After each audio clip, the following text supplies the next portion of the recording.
IVM.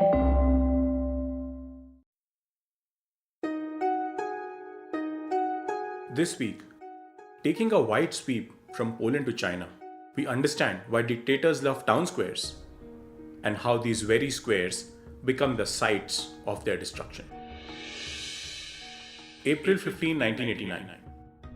Chinese newscasters report the death of Hu Yaobang, a popular, open-minded former Communist Party leader who had been driven from power by hardliners. After 4 days, students from the Central Academy of Fine Arts, China's top art school, brought a portrait of Hu to Tiananmen Square. Those who mourned delivered impassioned speeches and proclaimed that this was an occasion to consider the future of China. In a country gifted with countless natural and man-made marvels, Tiananmen Square holds a special place. By the mid-19th century, many of China's thinkers strongly felt its past was holding it hostage. The Chinese had lost their edge in science and commerce from being an advanced, ancient civilization. Most painful was not being left behind by the West, but by arch-rival Japan. As Mao Zedong came to power, he envisioned a China which would be free from the baggage of the past. Its philosophy, religion, dress, art, and architecture. Tiananmen Square, as the world knew it, was to be transformed. In November 1958, a major expansion started, which was completed after only 11 months. Chairman Mao wanted to make the square the largest and most spectacular in the world and intended to hold over 500,000 people. By then, two key events in modern Chinese history, the Cultural Revolution and the Great Leap Forward, had already begun taking shape in his mind. However, Tiananmen Square in the summer of 1989 was the scene of protests which would have displeased Mao. On May 20, martial law was declared, and on the night of 3rd June, loudspeakers bled. This is not the West. It is China. Soldiers and tanks began a deadly march across Beijing, firing at onlookers and protesters. Amongst this mayhem came the image of a lone Chinese man holding a polythene bag in front of incoming tanks. The image acquired cult status as the Tank Man, whose identity and future continue to be unknown. The Communist Party did what autocracies do best. The history of the Tiananmen Square movement was removed from the Chinese internet, and it was forbidden to teach it in school. In 2015, I found myself standing in Tiananmen Square, and people milled about. Families taking kids in strollers, university students whiling away time the way only young people can, and scattered tourists taking in the enormousness of the place. Nothing remained of the massacre. Neither physical or mental remnants decorated the square. Despite being a public place, the entire square did not have a tree or a bench. It was not a place for rest or reflection, lest dangerous thoughts enter the minds of citizens. Thousands of miles away from China, in Krakow, the beating heart of Poland, lies Rynek Glowny, or the Grand Market. It's the central square of the city and has been the most important center of commerce and exchange since its construction in the mid-13th century. Kings and princes marched through the Grand Market on their way to the Wawel Castle.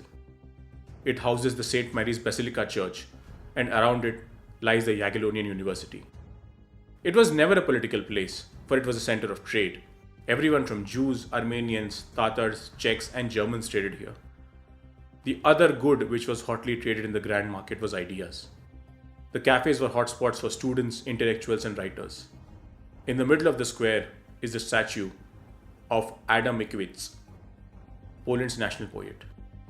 That statue, that symbol of Polish culture, was the first thing the Nazis destroyed when they marched into Krakow in 1939.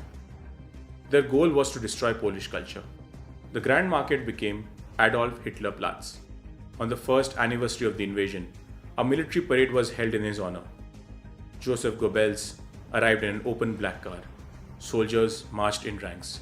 Swastikas hung all around the perimeter.